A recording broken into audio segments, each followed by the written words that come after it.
Shalom Lekolam, c'est Chaim Goel qui vous parle depuis Yerushalayim en ce Shabbat 12-13 juin 2015.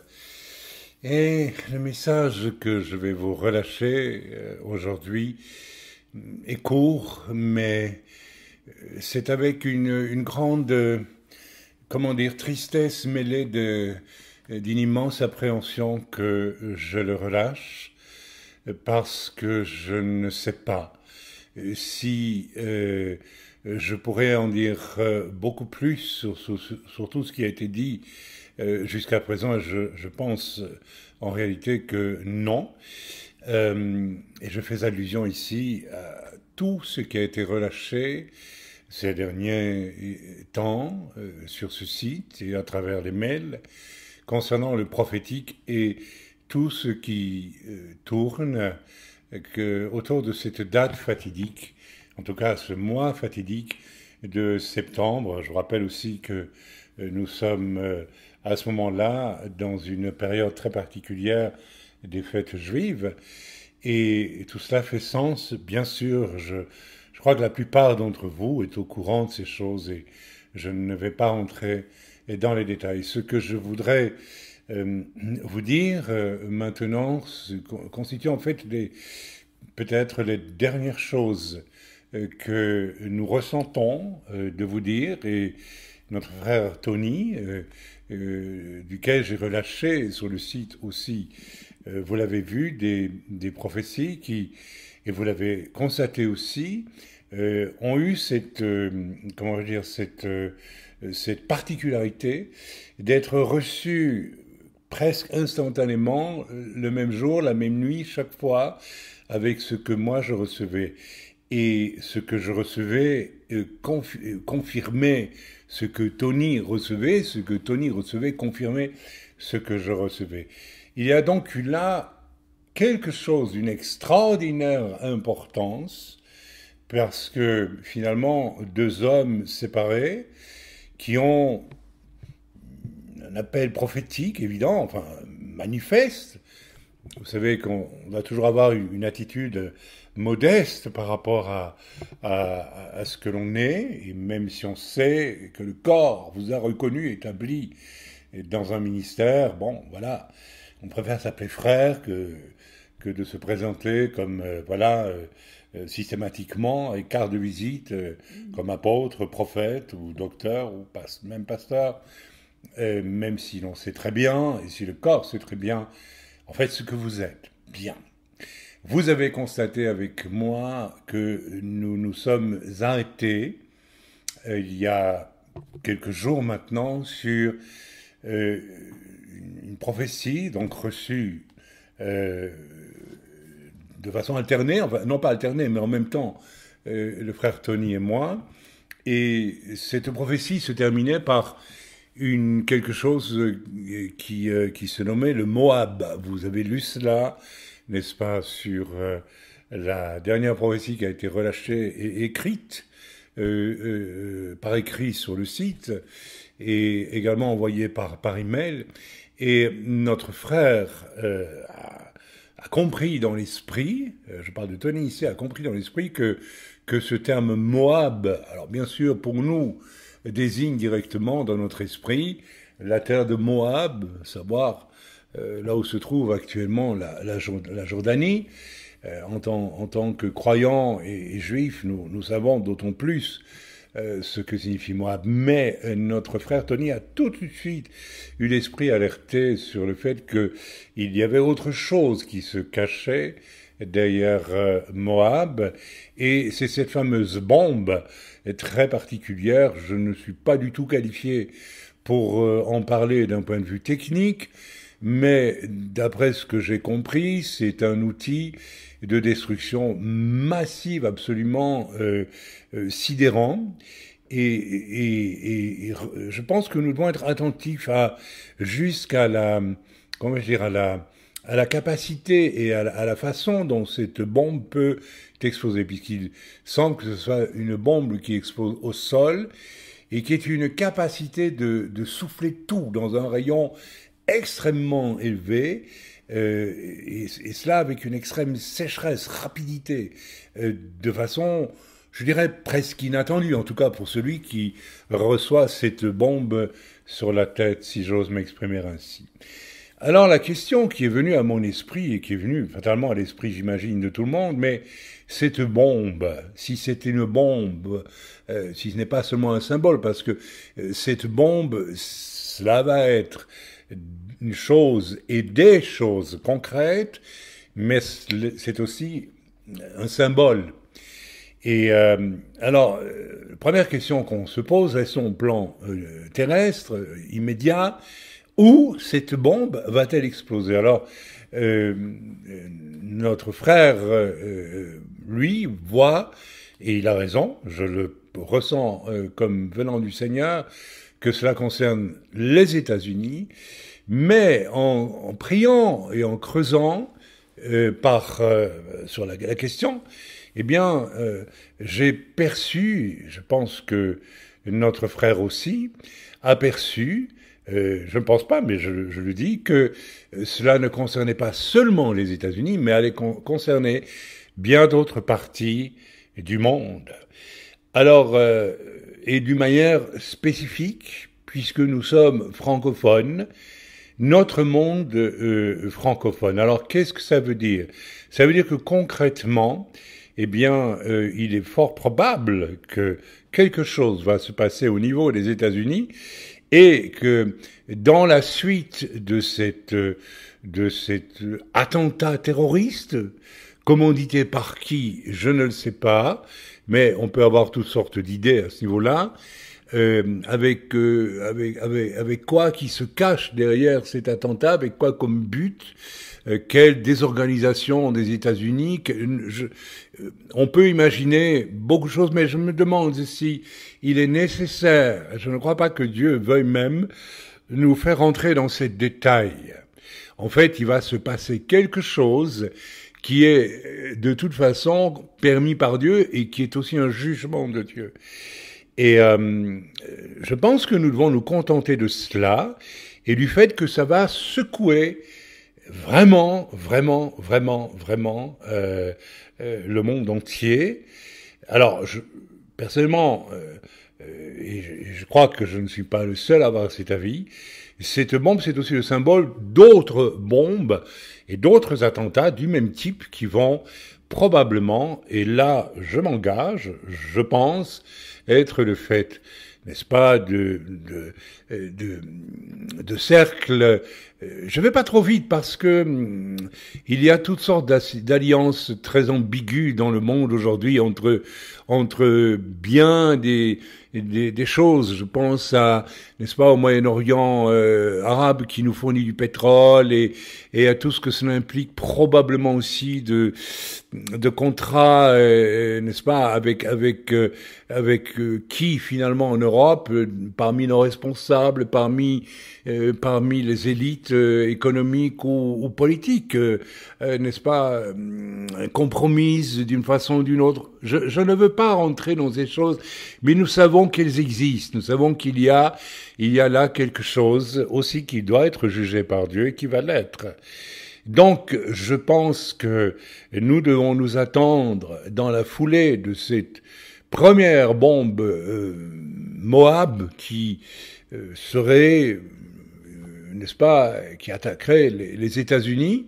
Nous devons nous attendre aussi à des attentats avec des bombes sales peut-être, avec ce genre de bombes dans d'autres endroits. Et j'ai reçu quelque chose d'une personne qui est digne de confiance et qui m'a dit avoir vraiment connu une angoisse terrible lors d'une vision en voyant cette bombe descendre, alors tenez-vous bien, sur la ville de Paris, et cette bombe ciblant l'arc de triomphe.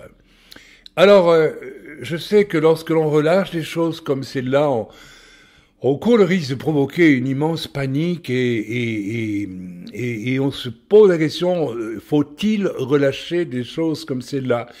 Vous savez, lorsque j'ai reçu la prophétie sur une attaque nucléaire probablement russe, sur l'Allemagne, n'est-ce pas, il y a tant d'années, et que je l'ai donné à des pasteurs allemands qui se trouvaient sur une estrade, et que ceux-ci, visités par l'Esprit de Dieu, m'ont dit dans leur allemand, que je comprends très bien, « Es ist richtig, Bruder, c'est juste ce que tu as dit là. » Et ils ont pleuré. Alors, j'aimerais que l'on fasse un parallèle entre cette prophétie que j'ai répétée il y a peut-être une semaine ou deux, je ne sais plus, sur ce site, où je disais à ces pasteurs allemands, lorsque ce feu nucléaire va dévaster l'Allemagne, alors c'est pas toute l'Allemagne, j'avais une vision et je l'ai toujours, et j'ai de plus en plus de certains points de l'Allemagne. Mais la prophétie disait, mais vous, les pasteurs allemands, lorsque ces choses arriveront, je vous transformerai en torche de feu de mon esprit. Et le reste de ce peuple qui sera sauvé, le reste de ce peuple qui sera là, se tournera vers vous pour être sauvé. En d'autres mots, faisons le parallèle avec la possibilité d'une attaque sur Paris, avec destruction et panique très grande, et que sais-je. Je pense que dans le même temps, le Seigneur va ébranler la France, et va ébranler pas seulement la France, le monde entier. Vous savez, nous vivons ici en Israël, et je vais vous parler de ce que j'ai reçu pour Jérusalem. Je vais vous le dire dans quelques instants. Vous verrez que c'est pas mieux. Eh bien, dans ces temps, si ces temps terribles viennent, il est certain aussi que quelque chose se passera et qu'à travers ce jugement, Dieu tendra la main aussi pour sauver tous ceux qui voudront bien être sauvés. Donc voilà, j'ai relâché ce que je vais relâcher, qui n'est pas facile, qui n'est pas simple.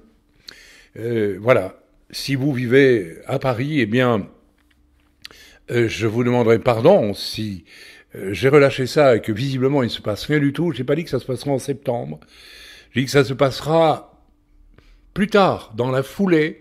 Probablement, je ne prophétise pas ici, j'essaye de mettre ensemble des choses que l'Esprit de Dieu montre. Vous savez, et Dieu ne montre pas tout parce que Dieu ne veut pas non plus que nous allions creuser pour creuser. Je ne sais pas si vous me comprenez. Je crois que Dieu veut nous avertir solennellement. Et c'est pourquoi, dès le départ, il y a déjà plusieurs semaines, des mois même, j'ai dit, on sent venir quelque chose de terrible, mais on ne sait pas exactement quoi. Et au fil des semaines écoulées maintenant, avec notre frère Tony, sans se concerter du tout, ayant prié, nous avons reçu des morceaux de ce qui vient, mais non pas que Dieu ne veuille pas nous dire, mais tout simplement parce que je crois que Dieu nous dit l'essentiel, et il ne veut pas que nous courions le risque de vouloir trouver ce qui n'est pas nécessaire de trouver. Qui n'apporterait rien, même si ça serait un complément. Loin de nous aussi ce risque de, passez-moi l'expression, de s'exciter sur de telles choses, car il y a là rien d'excitant, il y a des choses qui sont absolument hallucinantes et effrayantes, et en même temps réjouissantes dans la mesure où l'on sait que derrière tout ça, il y a une étape finale qui est le retour du Seigneur. Voilà, je vous ai relâché ce que je pensais, comme un honnête homme, devoir vous dire. Je pense, au stade actuel, qu'il n'y aura rien d'autre de dit jusque septembre. Mon frère Tony ressent la même chose. Rien pour le moment. C'est comme si Dieu nous disait maintenant, faites silence. Et j'ai parlé, j'ai dit l'essentiel. Il convient à mon peuple de savoir ce qu'il veut et de se préparer aussi, il est constitué d'hommes et de femmes sauvés par Yeshua et en Yeshua, à être utilisable par moi dans les temps difficiles qui vont venir. Donc le but pour nous tous, en septembre, nous qui sommes enfants de Dieu, c'est d'être utilisables pour Dieu sans nous préoccuper de notre sécurité ni d'être effrayés. Si vous habitez à 2 pâtés de maison de l'Arc de Triomphe, eh bien, ma foi, là où la vision a été donnée d'une bombe descendant, eh bien, ma foi, déménager, et je suis certain que si c'est le cas, le Seigneur vous l'a déjà dit. Nous avons eu combien de mails depuis 3-4 semaines maintenant où les gens nous disent « Mais c'est extraordinaire ce que vous dites, nous ressentons en priant que c'est de Dieu, ou bien nous avons reçu ceci qui confirme. » Je suis incapable de vous mettre sur le site tous les mails qu'on nous envoie de confirmation. Je n'ai pas le temps de le faire. Mais je peux vous dire solennellement que nous ressentons maintenant ce discours de Dieu, maspik, ça veut dire en hébreu, c'est assez. Nous avons dit ce qu'il fallait. À présent, eh bien, restons calmes, restons paisibles, prions, lisons notre parole, témoignons autour de nous, préparons-nous, écoutons la voix du Seigneur calmement, paisiblement, et soyons à ce moment-là, pour nous déclarer prêts pour être utilisables autour de ce mois de septembre qui va être visiblement quelque chose de spécial.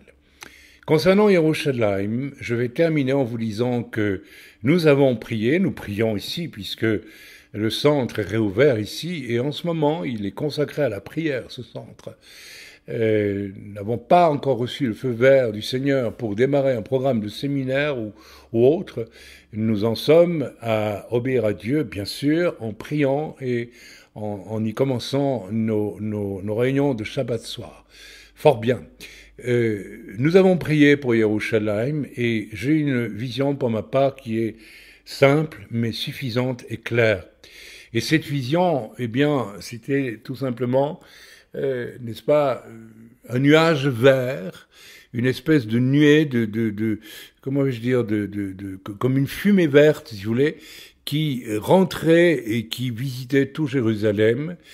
Et cela m'a rappelé, bien sûr, l'image que l'on voit dans un film de Les 10 Commandements, je crois, où l'on voit la nuit de Pessah, une espèce de fumée rampante qui rentre dans les maisons des Égyptiens et qui vient saisir tous les premiers-nés d'Égypte.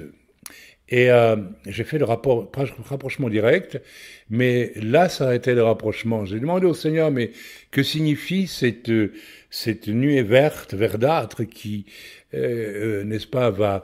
Et la réponse est venue très simple, le vert est le symbole de l'islam, et nous devons donc nous attendre ici à un accroissement extrêmement fort des attentats dans Jérusalem et dans tout Israël. Tout simplement, je pense que jamais la guerre pour déconsidérer l'État d'Israël à travers, n'est-ce pas, le fameux BDS, le boycott, les tentatives inouïes des uns et des autres de délégitimer au niveau des instances internationales Israël. Alors Dieu merci, tout ça ne marche pas bien du tout. L'affaire Orange qui vient d'éclater récemment et tant d'autres choses, plus, n'est-ce pas, l'EI et tous ces groupements terroristes qui ceinturent de plus en plus Israël, même dans le Sinaï contrôlé par les Égyptiens. Donc, extérieurement, nous sommes environnés d'un monde musulman qui s'autodétruit, mais qui a une capacité de détruire qui est encore considérable.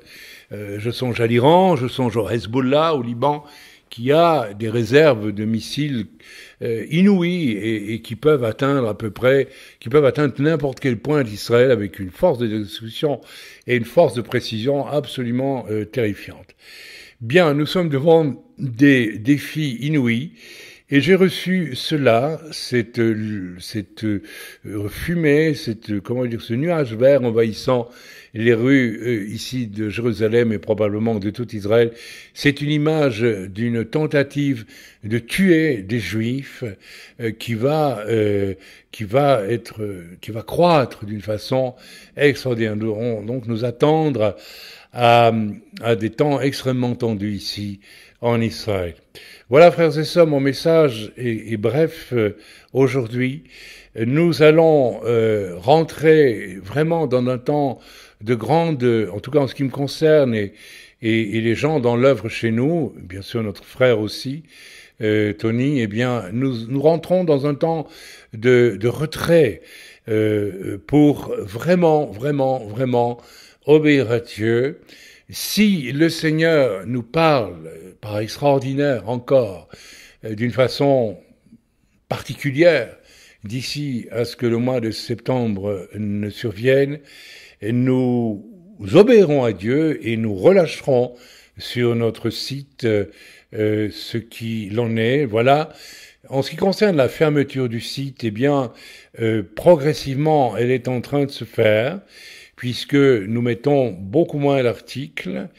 Ça ne signifie pas que nous fermons le site maintenant, aujourd'hui, du jour au lendemain. Peut-être cela sera-t-il le cas dans un mois, dans 2 mois, dans 3 mois, je ne sais pas.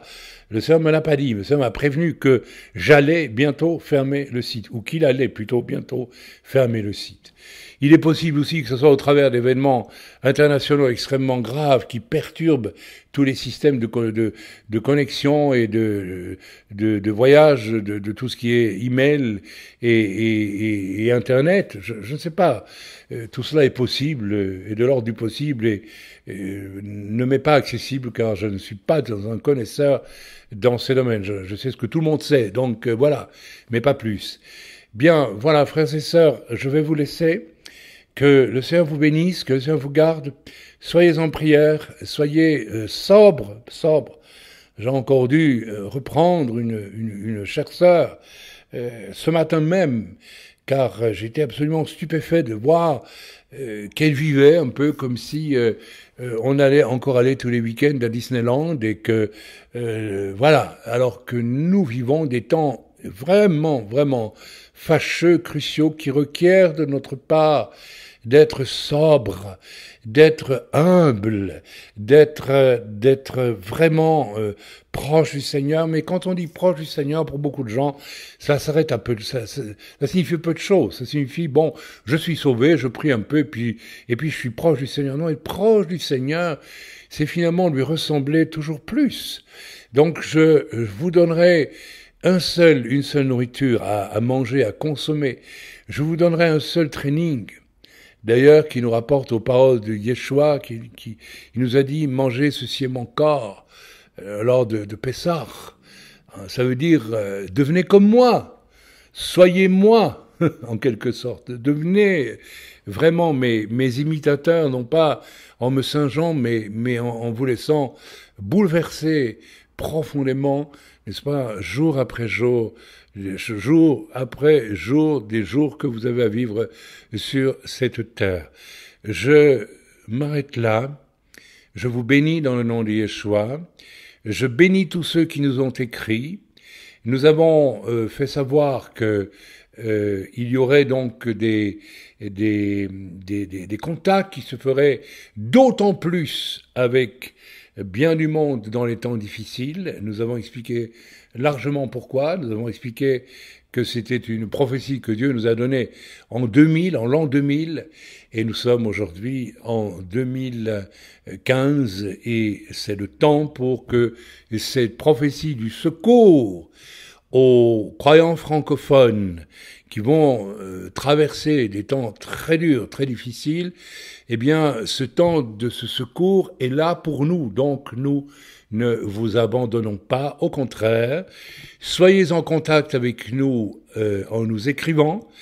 Et nous, en tout cas, nous qui sommes disponibles pour servir le Seigneur 24 heures sur 24, puisque tel est notre appel, telle est notre mission, à plusieurs, eh bien, nous nous déplacerons vers vous dans les temps difficiles, selon ce que le Seigneur nous montrera.